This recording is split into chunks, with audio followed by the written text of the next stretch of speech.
Cannon Brookes scores a major victory as AGL shareholders elect all 4 of his directors to the board. Prime Minister Anthony Albanese sits down with the Chinese president, and Amazon to sack 10,000 people as founder Jeff Bezos commits to giving away his billions. It's Wednesday, the 16th of November, 2022. Welcome to Fear and Greed, Australia's most popular business podcast. I'm Michael Thompson, and good morning, Adam Lang.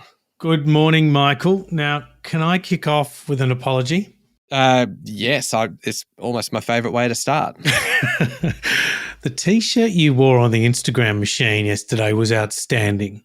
Oh, thank you. I am, because you were quite critical of it. When we were chatting about it previously. And I did that sight unseen, which is always a risk. That is the worst part. The fact that you just thought your default position was, when we were talking about this yesterday, I said, hey, I wore this T-shirt to do a story on Instagram, and Sean texted me from the US to criticize, and it was just a pile on. You just kind of jumped on top, not having seen the T-shirt. You just joined in and said, yeah, wasn't it terrible? Or words to that effect. So I did see it. And do you know why I think it's fantastic? Why is that? Because 25 years ago, Michael, I worked with a band called Regurgitator. Very lucky to do so. They released an album called Unit. And I have to ask, is that a Regurgitator Unit T-shirt? No, it is most certainly not a Regurgitator. Well, then I take it all back. Can I give you some homework instead? Oh, please. I love getting homework from you. Yes. Listen to the album Unit by Regurgitator, and please give me your impressions tomorrow.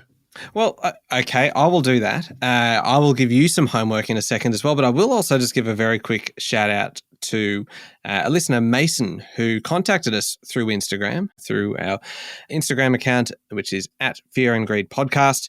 And he said, love the F&G podcast. Listen every day here from London. Oh, wow. Followed your Insta just to see the infamous T-shirt. Keep up the great work. Thanks, Mason. I'm assuming by infamous you also mean pretty stylish. No, I think he's on the money. Okay. All right. Well, moving on. Your homework, Adam, for today. You've got me listening to Regurgitator. I'm getting you listening to the new episode of How Do They Afford That? Oh, deal. Absolutely. It's easy. Pretty easy one, because, look, How Do They Afford That is obviously our other podcast that features Cannon Campbell, the founder of Sugar Mama TV, and it is about kind of making your money work a little bit harder for you. This week, we get into credit cards, which is amazing. I think we're up to episode 7 or something, and this is really the first time we've kind of started talking about credit cards, and it's a really interesting take from Canna on credit cards, which is, I think, a very pragmatic approach to them. It's not the kind of approach of credit cards are evil and they have no place in your kind of financial plans. It is just about, this is how to make them work for you and to limit your risk of kind of toxic debt. And so it's a really interesting take on it. How do they afford that? You can find it wherever you listen to podcasts. We will also put a link in the show notes for today. Excellent. I'm looking forward to listening. Wonderful. Now, you've also got an interesting interview coming up after the show today with Lewis Izzo, who's basically taking us through the industrial relations reforms. Yeah, Michael, Lewis is the Managing Director, Sydney Workplace for Australian Business Lawyers and Advisors, and he's got great expertise in this subject matter. So this is the significant industrial relation reform that's currently being reviewed in the Senate, and what the impact of all these changes can mean for business. It's a really interesting interview. Yeah, it's a cracker. It's coming up a little bit later on. But the main story this morning, Adam, Cannon Brookes has won his battle for control of the board at AGL after shareholders voted up all 4 of his proposed directors. Now, Mr. Cannon Brookes controls just 11.28% of AGL. I say just, but that's a fairly solid stake for one person, and he wants the power company to move faster to reduce its carbon emissions. The board coup comes after Cannon Brookes stopped AGL from demerging earlier this year, and it should now set the energy giant on a path to reducing carbon emissions from its electricity generation portfolio. Michael, you'd have to say that this is some expert playmaking here, and it's playmaking with a purpose.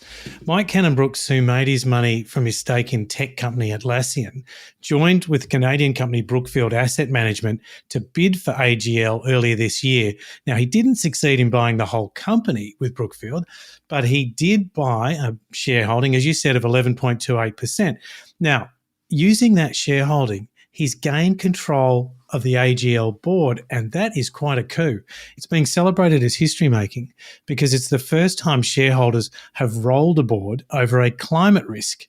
AGL is Australia's largest greenhouse gas emitter and owns coal and gas-fired power stations alongside a retail energy division with more than 4 million customers. AGL had planned to split its business in two, separating the emissions-heavy power generation business from its retailing arm. But Cannon Brookes foiled that move earlier this year when he bought his shares, and he declared a demerger would only delay the transition away from fossil fuels. Yeah, now that he has control of the board, he's pushing for a more ambitious decarbonisation timeline, which will include exiting coal and spending billions adding renewable energy generation assets. He wants AGL to become Australia's largest, greenest and most reliable energy retailer. And he says that doing this will boost return for shareholders. That's right, Michael. And shareholders approved a plan for AGL to exit coal-fired power generation by 2035. That is 10 years earlier than was originally planned, and spend $20 billion adding renewable assets. But that is a less ambitious pathway than Cannon Brookes actually wants. He's urged AGL to get out of coal by 2030. Chair Patricia McKenzie says the more ambitious pathway would require $90 billion in grid investment every year until 2030. She also told the meeting a new chief executive would be appointed in the coming months. Yeah, very, very big day yesterday. Now, turning to markets, the ASX ended broadly unchanged, dipping just 0.1% to 7,142 points. Intertech Pivot rose 6%. Domino's Pizza was up 2.4%. Fisher & Paykel Healthcare was up 2.5%. At the other end of the market, lithium stocks suffered amid talk of softening demand next year. Core Lithium fell 16%. Allchem sunk 12%, and Pilbara Minerals shed nearly 9%. Lithium prices have hit record levels this year on battery demand, but there is now that debate about whether the strong market conditions can hold. On commodity markets, precious metals rose, oil slipped slightly. The Aussie dollar is buying just a touch over 67 US cents, and Bitcoin is trading at around 16,500 US dollars as the fallout from the collapse of FTX continues. Plenty more on that one in a moment. There's actually a fair bit to get through. We'll be back in a moment with the rest of the day's business news.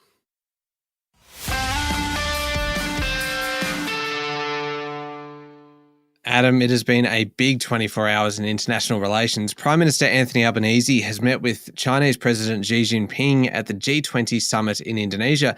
This is, of course, the first meeting between a Prime Minister and the Chinese leader since 2016. Mr. Albanese told President Xi that Australia and China have had their differences, and while we do not resile from our values, it is an important bilateral relationship. For his part, the Chinese leader said the two countries have had difficulties in recent years, which he doesn't want to see. Interestingly, he also said that since Anthony Albanese came to power, that the Australian leader has talked about handling relations in a mature manner, and that President Xi attaches great importance to Mr. Albanese's opinions. This is a significant thawing in the relationship between the two countries. It sure is, Michael. I think this is significant and good news. China is Australia's major trading partner. So when the world's second largest economy put crippling tariffs on $20 billion worth of Australian goods like wine and coal, it has really hurt us. But the talks on the sidelines of the G20 follow a conversation between the Prime Minister and Chinese Premier Li Keqiang over the weekend and suggest that things may be changing. We'll be watching in the coming days to see if anything concrete comes out of it, but it seems to be a situation that's developing in the positive quite quickly. Yeah, it really is. Now, back home, Adam, and Commonwealth Bank has posted a 2% lift in first quarter cash profit to $2.5 billion, saying that bad debts are dropping even though interest rates are rising. Business lending growth fueled the results, rising 12.6% or $1.6 billion. Home lending increased 6.3% or $5.1 billion. The growth meant net interest income lifted 16%. The bank's results show we're at an interesting point in the Australian economic cycle. Interest rates are rising, inflation is high, and consumer confidence is weak. But Commonwealth Bank credit quality is improving, and CEO Matt Comyn says his business customers report strong trading conditions. Comyn was a little more positive than we've heard from the other banks in recent weeks, saying Commonwealth Bank is positive on the outlook and not forecasting a significant contraction. Yeah, he also had a bit to say, Adam, about the collapse of the crypto exchange FTX, describing it as shocking. And he said that intense scrutiny on the whole crypto industry is necessary and should be welcomed, basically, to ensure that investors are protected. This story is one that just keeps on evolving because analysts now say that the hacker who took $400 million from customer wallets linked to the bankrupt crypto exchange is probably an insider. Crypto analysis service Arkham Intelligence says an investigation into the hacking transactions show the hackers have already, quote, lost a large amount of their token holdings to slippage, which is a term that refers to losing money when the market price doesn't meet the intended price when doing a transaction. FTX founder Sam Bankman-Fried has apologised to investors and says if he had concentrated a bit more, he may not have missed signs that FTX was running into trouble. Now, that is obviously a very costly miss. Bankman-Fried is usually based in the Bahamas, but won't confirm where he is now, citing safety concerns. Yeah, it's a fascinating story, isn't it? Now, Incitec Pivot, Adam, has delayed the planned demerger of its fertiliser and explosives businesses in the face of shareholder opposition. Full-year results from Incitec yesterday showed a net profit after tax of $1.01 billion, up from $149 million the previous year, alongside a 45% rise in full-year revenue. It's incredible, isn't it? From $149 million profit last year to $1 billion. What a result. Shareholders have been pushing Incitec to sell its US ammonia plant and pay out the proceeds as a capital return before any demerger goes ahead. Incitec confirmed yesterday that it would explore this option.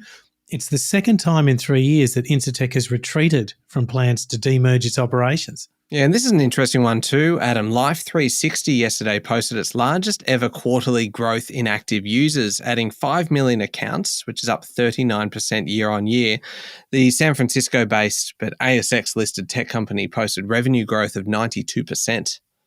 Impressive, isn't it? Life360 sells apps that allow parents to keep tabs on their children's location, and last year bought the business Tile, which provides a similar type of location tracking for objects and pets. Adam, have you invested in a Life360 Tile yet for Maggie the cavoodle if she happens to escape?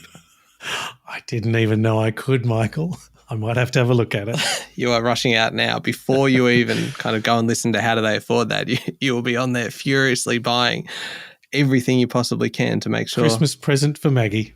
Oh, Christmas presents. Speaking of Christmas presents, Adam, perfect segue because you may have to prepare for some delays to your Christmas shopping because a tugboat operator whose services are critical to moving container ships in and out of Australian ports is locking out its 582 striking workers to try and bring an industrial dispute to a head. Isn't this significant? Svitzer is the tugboat operator at 17 ports across New South Wales, Victoria, Queensland, South Australia and Western Australia. It's a big operation. A shutdown in the weeks before Christmas could obviously disrupt the handling of freight coming into Australia. Svitzer has been bargaining with unions for a new agreement since 2019. That is a long time to be in discussions, isn't it? Incredible, isn't it? Now, moving on to one of my favourite topics, Adam, which is beer. United Malt Group says it is confident beer sales will hold up in a recession and that it will not need to raise any additional capital. The world's fourth largest malt producer posted a 67% decline in full-year net profit to $11.6 million.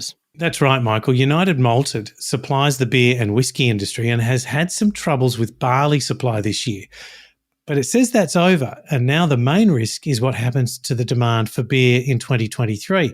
It reckons beer consumption usually improves in recessions because it's a low-cost way to socialise in times of financial stress. Now, Adam, a new Omicron-specific booster shot from Pfizer will be made available for people aged 18 years and over from December 12. Health Minister Mark Butler has announced the new Pfizer vaccine availability, which follows the rollout of a Moderna Omicron-specific vaccine last month. COVID case numbers across the country are rising quickly as a soup of new variants competes for dominance. There's no prospect yet of a return to restrictions, but some experts are urging us to go back to wearing masks. Chief Medical Officer Professor Paul Kelly said Australia was nearing the middle of the current wave and that cases would soon start to drop. Adam, the flood crisis in New South Wales intensified yesterday with Forbes residents told to evacuate as the Lachlan River rose faster than predicted. There have been evacuations and rescues, and Adam, the images coming out of the central western part of New South Wales are really quite shocking. We've got the floodwaters from the spilling Wyangla Dam impacting downstream towns, and if you haven't seen the pictures, you need to see it because I saw one caption referring to it as something like a horror movie, and it is absolutely right. Yeah, it's frightening. Warnings remain in place for other towns downriver, and motorists have been told to avoid the Central West due to the damage to roads and bridges. New South Wales Premier Dominic Perrottet has put the whole state on flood alert and says many difficult days lie ahead. Indeed. Now, Adam, a new report into dividends paid by Australian companies shows there's been a 13% decline in total payments in the quarter to September. The Global Dividend Index report from Janice Henderson says payouts for the 12 months to September totaled $28.6 billion US, down from the $36.3 billion last year. That's right, Michael, and the main reason is the mining industry's reduction in dividends. The report says Fortescue Metals led the way in dividend reductions due to its exposure to lower metals prices. The banks, which account for a quarter of all dividends paid, lifted payouts by 5.8%. All right, finally, Adam, do you want to know where to get the best pay rise next year? Because Mercer's annual total remuneration survey is out, and they ask more than 1,000 Australian organisations covering more than 350,000 employees what they're planning on doing with pay next year. And according to the survey, the best pay rises in 2023 will be found in technology, mining, and life sciences companies. The survey shows that companies are lifting wages as they fight to attract talent in a tight labour market. Now, interestingly, the rising cost of living is not factoring into wage decisions. Just 1 in 5 companies said inflation would play a role in the 2023 salary budget.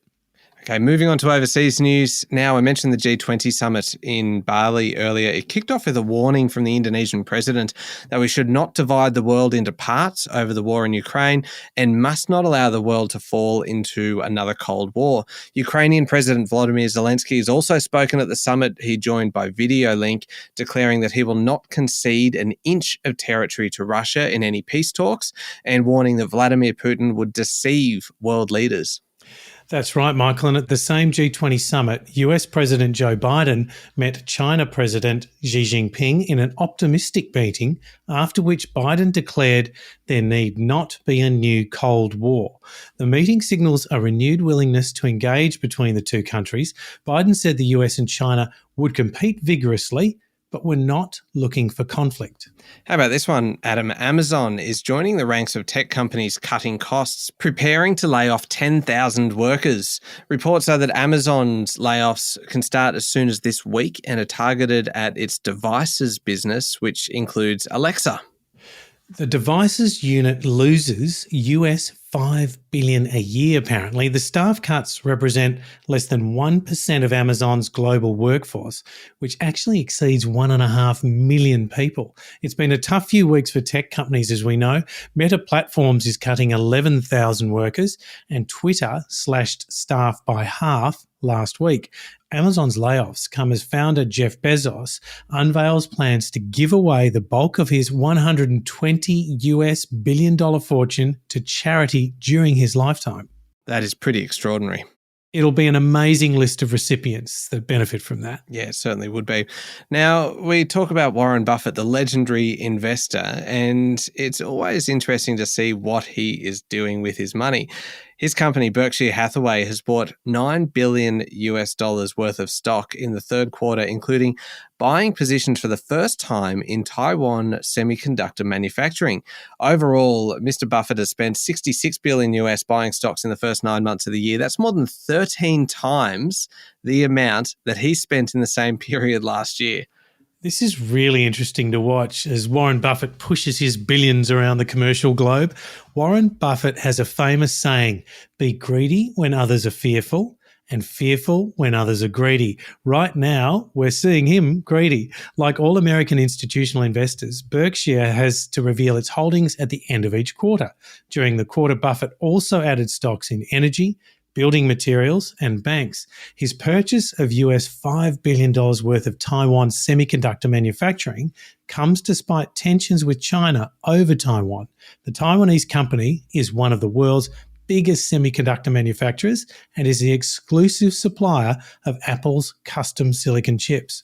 All right, up next is the Fear and Greed Daily Interview, Adam, and today you're speaking with Lewis Izzo from the Australian Business Lawyers and Advisors, all about industrial relations reform. Yeah, this is really interesting, Michael, getting an expert's view into what's going on in the Senate, what are they debating, and what will happen to the business community if this legislation is passed. Yeah, stick around because it is coming up next in the Fear and Greed playlist on your podcast platform or at fearandgreed.com.au. And don't forget to check out our other podcast, How Do They Afford That? This new episode out today is all about credit card, how to avoid credit card debt and how to make your credit cards work for you. Thank you very much, Adam. Thank you, Michael. It's Wednesday, the 16th of November, 2022. Make sure you're following the podcast and join us on LinkedIn, Instagram, Twitter, and Facebook. I'm Michael Thompson, and that was Fear and Greed. Have a great day.